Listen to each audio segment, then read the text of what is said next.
Bismillahirrahmanirrahim. Alhamdulillahirrabbilalamin. Salatu wassalamu ala Rasulillah wa ala alihi wa ashabihi wa man tabi'ahum bi ihsanin illa yaumil qiyamah, amma ba'd. Alhamdulillah, atas izin Allah Subhanahu wa taala kita masih dapat berjumpa dalam channel Tarikuna Perisan.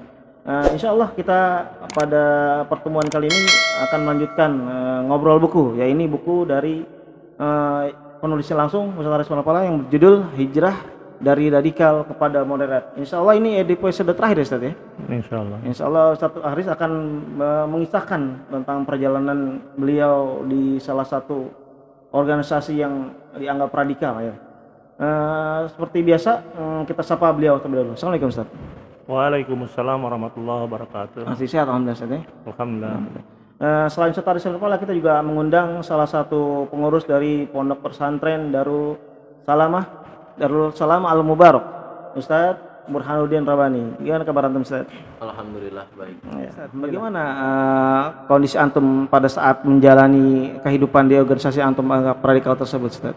Ya, sebagaimana yang dari awal saya katakan bahwa buku yang saya tulis ini, Hijrah dari Radikal kepada Moderat, adalah merupakan episode perjalanan, pengalaman yang saya tulis dengan satu harapan, mudah-mudahan pengalaman buruk saya tidak terulang pada generasi yang berikutnya.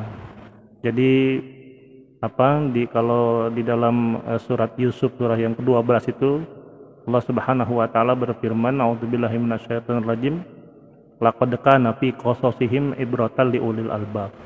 Jadi menjadi ibroh, ya, menjadi sebuah pelajaran. Jadi pelajaran itu kan begini, bukan uswah dia, pelajaran. Kalau ada yang baik ya bisa diambil, tapi kalau ada yang buruknya, ini jadi pelajaran supaya tidak berulang. Nah, pelajaran yang saya rasa tidak boleh berulang, sehingga saya juga harus hijrah dalam perjalanan yang panjang. Saya saja yang sudah mengalami perjalanan yang panjang, kemudian saya tinggalkan. Yang belum pernah jangan coba-coba. Gitu ya. Iyalah, ambil aja pelajaran dari orang yang pernah terpelosok kepada kesalahan itu. Jangan sampai justru penasaran itu Ustaz ya. Nggak usah. Malah nyemplung. Iya. Jadi kalau udah tahu misalnya kalau kita udah tahu yang namanya khamr itu haram, sudah selesai, tinggalin aja. Jangan pengen nyobain gitu kan. Kira-kira kalau gue minum mabok apa enggak gitu kan, nggak usah. Nah ini juga begitu. Jadi episode perjalanan itu semenjak saya di kelas 1 mau naik kelas 2 SMA waktu itu saya sudah mulai terpapar dengan paham tasyaddud, paham yang radikal, paham yang ekstrim. Itu apa Ustaz? Yang buat antum tertarik seperti apa Ustaz? Ya, inilah yang harus jadi pelajaran. Jadi pertama memang pada saat itu saya orang yang tidak terlalu tertarik dengan agama, walaupun sebetulnya saya keluarga yang kuat dalam memegang prinsip-prinsip agama. Saya sebutkan di dalam buku ini, keluarga saya adalah keluarga Nahdiyin, keluarga yang bahkan kakak saya seorang ustadz, dia lulusan dari dulu masih IAIN namanya, IAIN Syarif Hidayatullah, sekarang UIN, dari tokoh masyarakat di situ. Tapi saya sendiri termasuk orang yang memang tidak begitu tertarik dengan agama. Jadi boleh dibilang waktu itu saya sangat sekuler betul. Nah pada saat kekosongan itulah saya melihat ada sosok guru saya yang juga bukan guru agama, dia guru matematika, guru umum gitu ya. Kok kelihatannya diskusi tentang agama itu menarik. Ya. Nah diskusi tentang agama menarik gitu kan, dia kelihatannya paham. Sejauh mana pahamnya, ketika itu saya nggak punya standar tapi yang saya lihat, saya kagum lah. Ada orang kok bukan guru agama tapi sangat piawai itu saya lihat dalam berdiskusi tentang agama. Dari situlah kemudian saya mulai tertarik, masuk kemudian melalui prosesnya itu. Kalau dulu ada yang namanya training, kalau sekarang disebut dengan daurah barangkali ya. Ini jangan berarti semua daurah salah, gitu loh. Gitu. Tapi nama ini punya kesamaan. Cuma daurahnya pada saat itu memang daurah yang mengarah kepada doktrin yang dimana pada kesimpulannya akhirnya saya dibuktikan saya ini bukan seorang muslim karena belum pernah syahadat. Oh, begitu, Ustaz. Iya, nah, itu juga yang menular ke saya berikutnya. Akhirnya saya juga mengatakan setiap orang, siapapun dia, mau kiai mau apa, kalau belum syahadat ya belum muslim. Nah, itu yang menjadi titik pertama saya terpapar dengan paham ekstrim radikalis itu. Radikalisme ya. Itu yang mulai saya geluti, kemudian sampai saya anti dengan pendidikan di sekolah. Oh, Saya hampir mungkin di kelas 2 menjelang naik kelas 3 itu saya hampir sudah keluar dari sekolah karena saya menganggap ini sekolah udah nggak ada yang Islamnya. Karena gitu menganggap orang di luar kelompok antum itu kafir, ya, karena tidak bersyahadat kepada tidak Islam. amir antum gitu ya. Iya. Saya kalau hari Senin itu ada upacara bendera itu pasti saya ada di musola. Oh, nggak Saya ikut. sholat duha, terus saya lama-lamain sholatnya supaya saya nggak ikut upacara bendera, karena menurut saya waktu upacara bendera sesuatu yang syirik. Padahal tidak begitu mestinya. Kemudian saya juga bahkan setiap pelajaran pendidikan moral Pancasila PMP dulu ya kan, saya pasti dikeluarin oleh guru, disuruh di luar, nggak boleh ikut. Kenapa, Ustaz? Ya pasti saya akan marah-marah di kelas itu tentang. Oh, debat. Saya bilang, iya ini apa gitu kan, semuanya saya anggap gitu. Itu akibat dari pemahaman sebuah akidah yang gulu, yang ekstrim. Itulah yang mulai saya terpapar menjadi punya pemahaman yang keras, kemudian melahirkan satu sikap yang tidak mainstream lah di kalangan anak-anak sekolah. Nah, ini saya terpaparnya dari mulai kelas 1 menjelang naik kelas 2 SMA. Jadi kalau tadi saya katakan buku ini saya tulis sebagai sebuah ibroh, sebuah pelajaran, nah ini tolong juga para kaum milenial ini yang seumur sekolah menengah umum atau juga yang barangkali di perguruan tinggi, coba berhati-hati supaya jangan sampai nanti menyesal belakangan, karena ketika saya terpapar dengan hal-hal seperti itu, semua jenjang pendidikan saya itu hancur.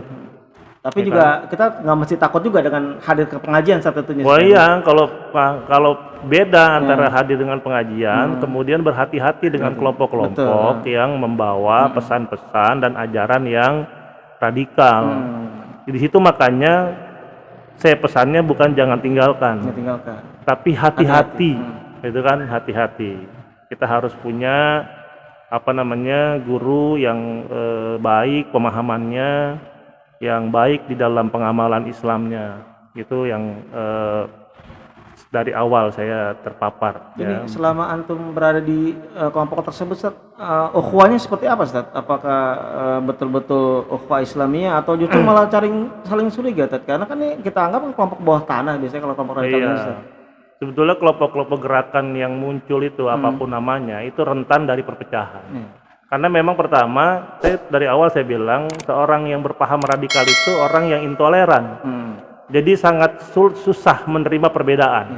Jadi kalau misalnya meskipun dia sudah diikat dengan satu ikatan jamaah, tapi kalau di kelompoknya ada yang berbeda saja dengan dia, itu sudah pasti disikapinya nggak Islami.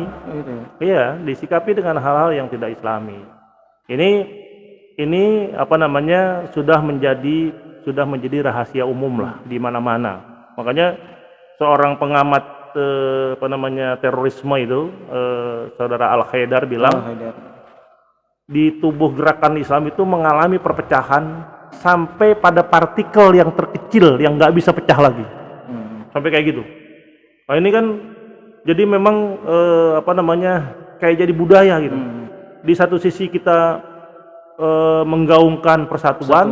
Tapi ketika kita bersatu atas dasar apa yang mereka bangun, ternyata juga mereka tidak siap memeliharanya. Jadi ini memang dalam sisi itu saja sudah kita lihat radikalisme itu sudah tidak menguntungkan, dan memang pada akhirnya bukan dari ajaran Islam. Saya pernah katakan di dalam obrolan buku kita sebelumnya, dalam obrolan buku kita sebelumnya itu, saya bilang begini, bahwa Islam sebetulnya sangat melarang yang namanya perpecahan. tapi Islam membolehkan yang namanya perbedaan. Nah, di orang-orang yang radikalis ini berbeda. Perbedaannya dia sangat tidak terima, tapi perpecahannya menjadi tradisi. Iya. Ya kan? Jadi yang nggak disuruh dia kerjakan, yang kemudian disuruh kita boleh berbeda, ini mereka tidak lakukan. Berarti saling mencurigai terjadi di sana, Ustaz? Ya, itu saya rasa karena gerakan ini gerakan yang rahasia, kemudian punya misi-misi yang sangat berbahaya, gitu kan. Makanya kemudian tingkat kecurigaan kepada setiap anggota itu menjadi tinggi sekali, dan itu menjadi tidak sehat sebetulnya. Ya, saya ini kan sepanjang perjalanan dari tahun 83-84 saya masuk ke kelompok yang ekstrim radikal ini, itu kan hampir berganti-ganti ke organisasi-organisasi. Boleh dibilang hampir organisasi-organisasi yang ada yang menganut ideologi radikalis itu saya ikut mendirikan di dalamnya. Dan itu jadi artinya satu-satu itu saya tahu persis bagaimana sifatnya. Karena pendiri tadi. Ya, ternyata juga nggak banyak berbeda gitu. Saya pernah mengalami satu masa yang kalau dulu saya tulis dalam artikel saya yang saya sebut dengan Amul Huzn, di mana saya mengalami tahun duka cita yang luar biasa buat saya. Karena di gambaran saya itu yang namanya jamaah itu kuat, jamaah itu saling membangun ukhuwah, saling pengertian. Tapi ketika saya mendapat musibah dari Allah Subhanahu wa taala, dengan diuji saya harus ditahan misalnya, itu tidak ada nampak yang namanya persaudaraan itu. Jadi itulah watak dari kaum radikalis sebetulnya. Mereka hanya dalam hal bicara, tapi tidak dalam tataran tindakan atau itu perbuatan. Dalam artian seperti apa? Ketika antum ditahan tidak ada memang yang menolong atau seperti apa? Tidak ada kunjungan? Nggak apa-apa, saya kalau nggak ada yang menolong itu resiko sebenarnya. Tapi kemudian mereka mensikapi dengan mengatakan saya ini penyusup yang disusupkan. Saya juga nggak ngerti penyusupan itu kayak apa. Kemudian diboykot semua orang, tidak boleh membesuk saya, ya kan? Itu sampai pernah saya bilang akhirnya pada perjalanan berikutnya itu hampir 1 tahun saya mulai dibesuk itu dengan rombongan beberapa hampir 30 ikhwan lah yang datang itu. Saya katakan bahwa anda ini sebetulnya ternyata saya katakan itu anda ini ternyata jauh lebih kejam dari Densus 88 yang anda anggap kejam, itu kan? Padahal Densus 88 itu yang menurut kita kejam, pada waktu saya ditangkap mereka baik semuanya. Mereka banyak nolong. Kalian yang dulu menganggap bersaudara sekarang memusuhi saya. Jadi ya ini kan mana nih yang terbukti gitu kan. Nah, itulah saya rasa menjadi pelajaran bahwa jangan generasi Islam ini dan kaum muslimin pada umumnya, jangan kita berpikir bahwa kalau jadi radikalis pasti menjadi muslim yang kafah, tidak. Justru di sana banyak kontradiksi. Gitu kan. Subhanallah, suatu pelajaran yang berharga sekali, Ustaz. Terutama kepada pemirsa channel Thariqun Afrisan ya, Ustaz. Iya. Titik balik antum, Ustaz, sekarang, Ustaz. Awalnya seperti apa, Ustaz? Iya, bisa berubah kembali kepada Islam yang rahmatan lil alamin.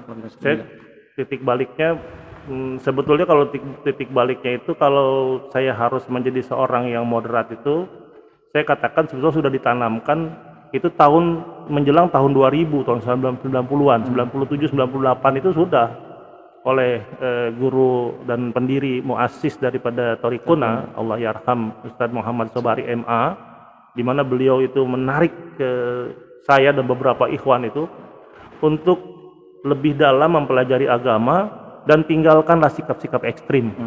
Ya, waktu itu sebutannya ekstrim. Tinggalkan semua sifat-sifat ekstrim. Sampai kemudian beberapa bulan saya mengaji itu, saya selalu dikontrol oleh beliau. Itu orang-orang ditanyakan itu Haris itu udah berubah belum? Masih radikal enggak? Jadi sampai dikontrol begitu luar biasa. Itu lama kemudian, tapi dalam perjalanannya saya masih bersentuhan dengan gerakan-gerakan yang radikal gitu kan. Akhirnya saya tinggalkan tuh. Ya kan, guru kita semuanya, Ustadz Muhammad Sobari ini saya tinggalkan. Sampai beliau mengatakan begini, beliau mengatakan antum terlalu maju dalam beragama. istilahnya terlalu maju dia bilang waktu itu kan, beliau bilang begitu. Sampai pada akhirnya saya mengalami kesadaran di tahun 2010 pada saat saya ditahan itu. Pada saat saya ditahan, itulah titik balik yang sangat luar biasa. Kemudian dari situlah saya menata lagi tentang pemahaman saya tentang agama, gitu kan. Pemahaman saya tentang akidah, pemahaman saya tentang syariat, pemahaman saya tentang Islam secara keseluruhan. Yang dulunya itu selalu dibungkus dengan eksklusif. Jadi hanya menganggap kitalah hanya yang benar, yang lain tidak benar. Jadi kalau udah paham satu itu dari kelompoknya, dia udah pakai kacamata kuda udah. Nggak perlu lagi dengar yang lain. Itulah saya rasa titik balik yang paling saya rasakan. Kemudian saya pelihara itu kemudian sampai sekarang. Insya Allah sampai saya menutup usia itu tidak lagi saya akan masuk pada kelompok-kelompok dan pemahaman-pemahaman yang ekstrim yang dilarang oleh Allah Subhanahu wa taala, ya. Allah juga mengatakan ya ahlal kitab la taghlu fi dinikum. Meskipun ini adalah pesannya kepada para ahlul kitab baik Yahudi maupun Nasrani, tapi juga berlaku kepada kita semuanya bahwa kita tidak boleh ghulu dalam beragama. Itu barangkali. Tapi gini terakhir terakhir dari Ana bertanya ke antum, ketika antum melakukan titik balik perubahan kan menuju ke moderat itu Ustaz. Dan terakhir kita bedah buku di Solo Ustaz ya. Itu muncul komentar-komentar netizen atau kita bisa bicara pembaca buku lah ya di media sosial ya, terutama mereka kan tahu antum latar belakang antum berpisah dengan kelompok antum yang dulu gitu Ustaz. Mereka taunya antum keluar dari kelompok antum yang dulu itu karena antum justru masih anti terhadap Pancasila kan. Ya. Namun ketika antum keluar justru antum malah menerima Pancasila ya. Ya. Untuk komentar antum seperti apa menanggapi komentar tersebut Ustaz? Iya, jadi saya ingin begini, saya sebetulnya inginnya bahwa kalau di kelompok manapun saya tidak perlu sebutkan namanya, ya. Kelompok manapun kalau memang ingin melakukan sebuah transformasi nilai, ada perubahan di dalam kelompoknya, itu harus jujur bahwa kita berubah, kemudian sampaikan perubahan itu kepada para a'dha-nya, pada para anggotanya, supaya mereka mengerti bahwa ada perubahan. Nah, ketika saya berada dalam satu kelompok di mana mereka ingin berubah tapi ditutup-tutupi, ini saya dobrak, ya kan? Bahwa kalau kita mau tidak berubah, ya kita tidak berubah dengan sikap bahwa kita menentang semuanya, dan itu harus kita konsisten. Tapi kalau kita mau berubah, harus berubah. Apa yang harus kita rubah? Saya bilang, yang kita rubah adalah buku yang telah kita cetak, misalnya tentang akidah dan manhaj. Nah, di dalam akidah dan manhaj itu dipesankan bagaimana kita menjadi orang yang tidak menerima eksistensi negara dan dengan segala undang-undang dan ideologi di dalamnya. Kalau kita mau berubah kemudian kita menganggap negara ini kita terima sebagai negara yang tidak kafir, ya kan NKRI ini Negara Kesatuan Republik Indonesia kan bukan negara kafir. Meskipun saya tidak mengatakan ini negara Islam, tapi dia bukan negara yang kafir. Sehingga kita bisa membangun dengan kelompok agama yang lain sebuah kesepakatan bagaimana membangun negeri ini, kesepakatan bersama. Islam mengisi dengan Islamnya, kemudian yang lain silakan mengisi dengan agama yang mereka punya. Nah, saya inginkan bahwa semua kelompok itu kalau mau berubah ya harus kasih tahu. Jujur. Nah, pada saat mereka ada kelompok yang mau berubah tapi mereka tutup-tutupi, saya akan buka di depan umum bahwa kita sama-sama sepakat untuk nolak, tapi kemudian konsisten dengan penolakan itu. Tapi kalau kita mau berubah, ayo kita sama-sama mendeklar, mengumumkan bahwa perjalanan dakwah dan jihad yang dilakukan itu sudah melakukan sebuah perubahan.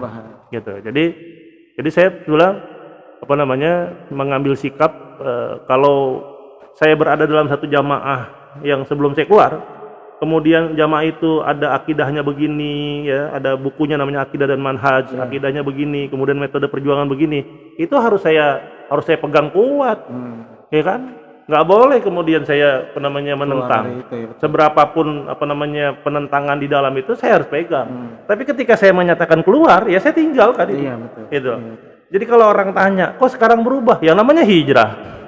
Ya kan? Ya hijrah berubah. Berubah. Kalau saya nggak berubah bukan hijrah namanya. Itu namanya kita naik kemudi puter. Ya kan? Muter-muter aja. Bergerak gitu kan tapi nggak berubah. Di situ-situ aja. Itulah. Makanya harus cerdas, ya kan? Cerdas melihatnya. Ini hijrah. Jadi kalau mau dilihat jejak rekam jejak yang saya punya itu dibilang dulu keras banget. Jadi banyak. Mungkin kalau di media sosial masih dilihat jejak-jejak saya yang keras-keras, ya kan? Awal bahkan ketika saya berapa bulan saya mau tangkap itu kan ceramah terakhir saya Idul Fitri di daerah Bekasi. Itu saya laknat semua yang ada di pemerintah ini kan. Itu lagi keras-kerasnya. Jadi jangan setelah hijrah berubah gitu kan. Kok sekarang berubah ya hijrah Mas gitu kan. Hijrah ya harus berubah. Gitu. Tolonglah pakai otak dikit ya nggak, biar tahu gitu. Itu barangkali. Ini setelah antum berubah atau hijrah gitu, atau apa dakwah antum yang antum lakukan? Ya, sekarang dakwah yang kami lakukan di lembaga dakwah Tariq Puna itu dakwah yang Islam rahmatan lil alamin, Islam yang wasatiyah. Kemudian juga kita membangun aksi-aksi kemanusiaan. Jadi ini sebagai satu bukti bahwa kita tidak hanya mementingkan kelompok kita. Kita menjadi insan yang sangat memanusiakan manusia sebagaimana ajaran Islam harus begitu. Kita punya prinsip khairun nas, sebaik-baik manusia adalah yanfa'un nas, yang paling bermanfaat untuk manusia lain. Nah, itulah yang kami lakukan sekarang, yang saya lakukan sekarang dengan teman-teman yang juga sudah hijrah. Jadi apa yang dulu saya tolak, kemudian saya melakukan taroju, ya kan? Saya kembali dan menerima. Saya dulu menganggap bahwa negara kesatuan Republik Indonesia ini adalah negara yang kafir dan harus saya musuhi. Kemudian saya baca beberapa referensi, salah satunya adalah referensi dari Muhammadiyah, dari muktamarnya di Makassar itu, yang menyebutkan bahwa negara kesatuan Republik Indonesia dan Pancasila ini menjadi darul ahdi wasyahadah. Itu saya ambil ke situ. Jadi menjadi negara di mana ada perjanjian kita dengan yang lainnya dan kita menyaksikan bahwa kita menjadi orang yang konsisten membangun negeri ini. Nah, meskipun sebelumnya saya tidak begitu, tapi sekarang saya harus berpegang itu. Mungkin juga sama dengan sikap-sikap yang dilakukan oleh Nahdlatul Ulama misalnya, yang terus mencintai dan membangun negeri ini. Itu pasti yang sangat berbeda, mencolok gitu, ya. Jadi saya tidak lagi menjadi orang yang membenci. Akhirnya kemudian nanti kita harus punya konsekuensi, ada fatwa misalnya bahwa seorang muslim haram tinggal di negara kafir, kemudian orang menganggap Indonesia ini negara kafir, sehingga dia cari tempat hijrah kemana. Dia hijrah ke Syria misalnya, bergabung dengan ISIS, tapi sampai di sana orang pun merasa tidak sebagaimana yang dia bayangkan. Kemudian apa yang terjadi? Orang akhirnya banyak yang minta kembali gitu kan. Nah, itulah salah satu sifat gulu. Makanya kalau gulu itu pasti Rasul mengatakan ya wala yasaddad dina ahadun illa ghalabahu. Jadi kalau dia sudah tasaddud gulu, dia sudah ekstrim, radikal dalam agama, itu nggak perlu ada musuhnya, dia akan kalah dengan dirinya sendiri. Gitu kan. Nah, saya termasuk yang dulu gulu kalah. Ya kan, akhirnya oh iya, kita harus menyadari gitu, membangun Islam yang rahmatan lil alamin. Itulah yang barangkali saya suguhkan di dalam buku yang saya tulis ini, Hijrah dari Radikal kepada Moderat itu. Ya, mungkin sekarang anak ke Ustadz Burhan Robani. Gimana Ustadz, antum lihat apakah ada perubahan ketika Ustadz sekarang membina di pondok antum itu, menurut Salam Al Mubarak? Apakah ada perubahan ataukah masih ngajarnya masih seperti itu Ustadz? Gimana Ustadz? Bisa dijelaskan? Alhamdulillah ya, sebelumnya saya ucapkan jazakallahu khairan katsira kepada murabi kita, yaitu Ustaz Haris Amil Falah. Alhamdulillah beliau sudah kurang lebih 2 tahun ya membina kami ikhwan-ikhwan di pondok pesantren, sama seperti yang beliau sajikan di dalam bukunya yang beliau tulis. Sebenarnya secara garis besar perjalanan saya sama dengan Ustaz Haris, walaupun secara detail jauh berbeda. Yang intinya saya rasa hampir semua orang yang pernah terpapar radikal pasti seperti itu. Ketika dia hijrah, ya, dia akan mengalami ada satu titik balik. Yang saya masih ingat untuk pribadi saya sendiri, saya juga dulu sangat eksklusif, sangat tertutup, non kooperatif gitu ya. Sampai dalam hal seperti mengambil pendapat ulama, khususnya adalah ulama hari ini, atau kalau di Indonesia ustadz-ustadz ya, ustadz sekondang apapun kita anggap batil ketika kita mengambil pendapat beliau, walaupun misalkan ya yang beliau sampaikan hanya sekedar tentang fikih yang sifatnya furu'iyah. Tapi tetap ketika yang menyampaikannya bukan dari golongan kita, itu tidak kita terima. Itu salah satunya. Yang saya masih ingat ya, dan ikhwan-ikhwan juga kebanyakan kita berpegang kepada satu ayat yang ternyata salah tafsir. Tadi Ustadz Haris sampaikan bahwa guru beliau, pembina beliau ya dahulu pernah mengatakan untuk menarik diri dari pemahaman radikal, dan ada satu yang harus digarisbawahi, yaitu belajar lagi. Jadi kalau yang saya ketahui, yang saya telaah, memang pemahaman radikal itu salah satu sebabnya karena kurangnya wawasan, kurangnya sumber. Gitu.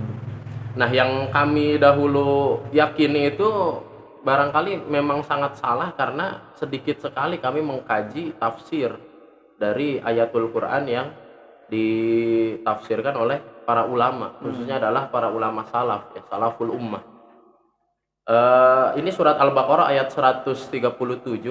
Allah Subhanahu wa taala berfirman, "Fa in amanu bimisli ma amantum bihi faqad ihtadaw. Wa in tawallau fa innama hum fi syiqaq." Ini kita jadikan pegangan, tapi kita terlalu bulat, bahkan boleh dikatakan terlalu ceroboh untuk menafsirkan ayat ini. Jikalau mereka memiliki keimanan yang sama denganmu, faqad ihtadaw, mereka telah mendapatkan petunjuk. Ini kita tujukan kepada umat Islam yang tidak sefaham dengan kita. Sampai mereka sama pemahamannya dengan kita, maka mereka baru mendapatkan petunjuk. Jadi di luar kelompok antum di luar kelompok kita tidak mendapat petunjuk. Ini salah satu yang saya sesali ya, yang saya sangat sesali pernah menjadi salah satu dari pola pikir saya. Dan banyak sekali hal-hal lainnya ya, banyak sekali hal-hal lainnya yang memang untuk saya sendiri, perkembangan dari internet yang sangat masif ya, ini yang menjadikan saya terbawa arus ya, untuk ikut ke dalam ajaran radikal ya, yang dari satu kelompok atau organisasi ke kelompok lain, yang menurut saya setiap tahunnya itu mengalami, setiap masanya mengalami perpindahan organisasi, tapi semakin kesini semakin yang wataknya lebih radikal. Iya, betul. Itu sampai pada klimaksnya itu memang benar-benar menyalahkan kelompok radikal lainnya. Gitu. Yang radikal aja salah ya? Yang radikal aja salah. Ya, padahal dasarnya itu sama. Iya. Gitu. Nah, sampailah ketika 2 tahun lalu ya, Allah Subhanahu wa taala menakdirkan kami ya, ikhwan-ikhwan dari pondok pesantren untuk berjumpa dengan Ustadz Haris ya, yang beliau kemudian setelah itu melakukan pembinaan secara intens ya. Biasanya itu memang 1 bulan sekali ya ke pondok pesantren kami, di mana pendekatan yang beliau lakukan dalam pembinaan terhadap kita memang benar-benar dengan pendekatan yang sangat luar biasa. Ini sisi ukhuwah. Ukhuwah ini sangat terjalin sekali. Apa yang tadi Ustadz Haris sampaikan mengenai ukhuwah yang pernah terjadi di kalangan organisasi-organisasi radikal, saya juga pernah mengalaminya. Bahkan sebelum saya tersadarkan dengan pembinaan melalui perantara pembinaan beliau, itu yang ada di kami itu sempat terjadi tafarruq. Padahal kami itu sama-sama.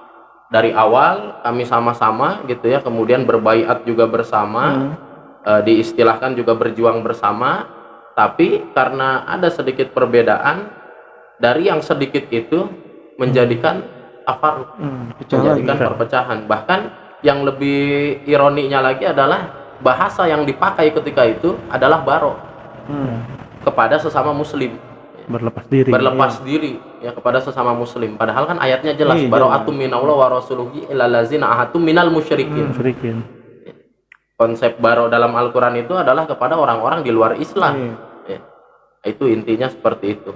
Nah, ukhuwah yang dibangun oleh pembina kita ini ya Ustadz Haris, alhamdulillah itu membuat kesan tersendiri ya. Walaupun pada hakikatnya bukan hanya dari sisi itu ya, kami itu bertolak untuk hijrah, tapi lebih dari itu apa yang beliau sampaikan barangkali itu yang memang selama ini sangat kurang dari kita.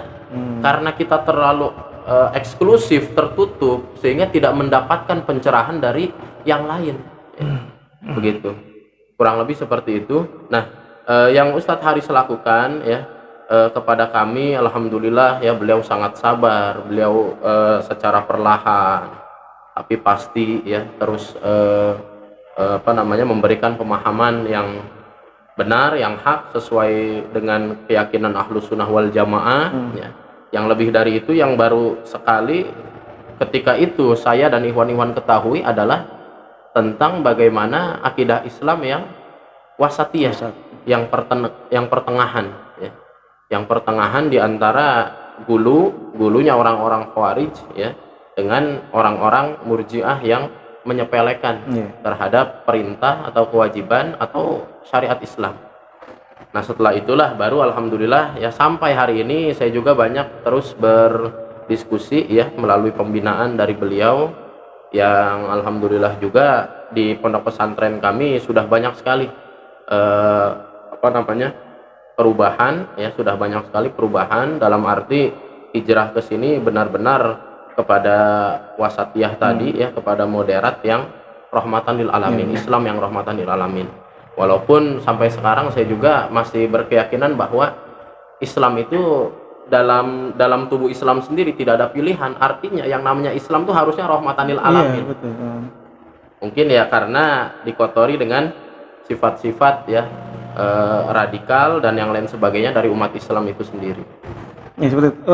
Kita kan tahu bahwa Ustadz Haris masuk setelah baru 2 tahun ya, belum dari awal itu. Iya, betul. Penerimaan santri sendiri atau pengurus pesantren seperti apa? Atau ada resistance terlebih dahulu atau langsung menerima atau gimana?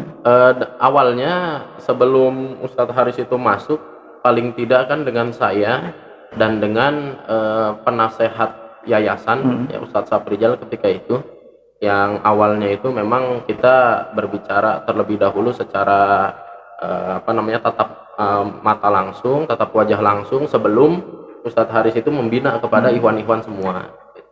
Nah, dari obrolan kami ya 1, 2, 3 pertemuan ya, awalnya jujur ya tetap ada rasa curiga ya, atau tetap ada rasa ragu gitu ya, ragu terhadap beliau, akan tetapi lama-kelamaan alhamdulillah terbuka. Adapun ikhwan-ikhwan yang lain ya, itu insya Allah karena mendapat informasi ya dari saya khususnya, yang alhamdulillah pun menerima. Ya, alhamdulillah. Ya, ada sebelum kita tutup acara ini ada tambahan dari antum? Ya, tambahannya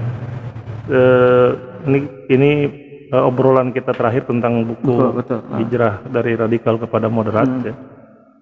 Jadi satu tadi saya mengatakan ini sebagai ibroh, pelajaran, mudah-mudahan bisa dibaca, dicerna, dan apa menjadi pengalaman buruk ini diingat-ingat untuk tidak diulang. Kemudian bagi teman-teman yang masih betah di pemahaman radikal gitu ya, terus bahkan kadang-kadang masih banyak tidak menerima pendapat orang, cobalah berpikir lebih jernih, kemudian cerna dengan baik, kemudian ya segeralah tinggalkan semua hal-hal yang berpaham radikalisme ini, karena sekali lagi itu tidak ada gunanya buat kita.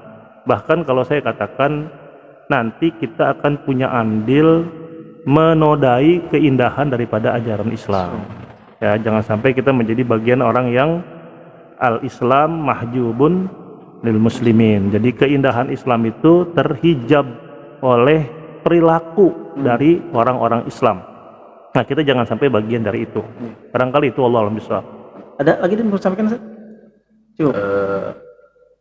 Ada beberapa ya, mungkin di antaranya yang perlu saya sampaikan di sini, nasihat untuk mereka yang masih memiliki pemahaman radikal ya, hendaknya untuk lebih banyak lagi mengkaji ayat-ayat Al-Quran yang disertai dengan tafsir, ya, karena kebanyakan pemahaman radikal itu hanya menelan ayat, ya, secara bulat, ya, atau istilahnya itu mentah-mentah.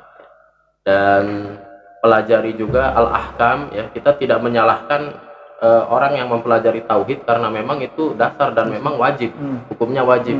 Akan tetapi kalau kita mempelajari itu namun tidak mempelajari hal-hal yang sifatnya itu usul dan furu, ya, kita harus mengetahui usul dan furu itu apa, keumuman ayat dan kekhususan ayat.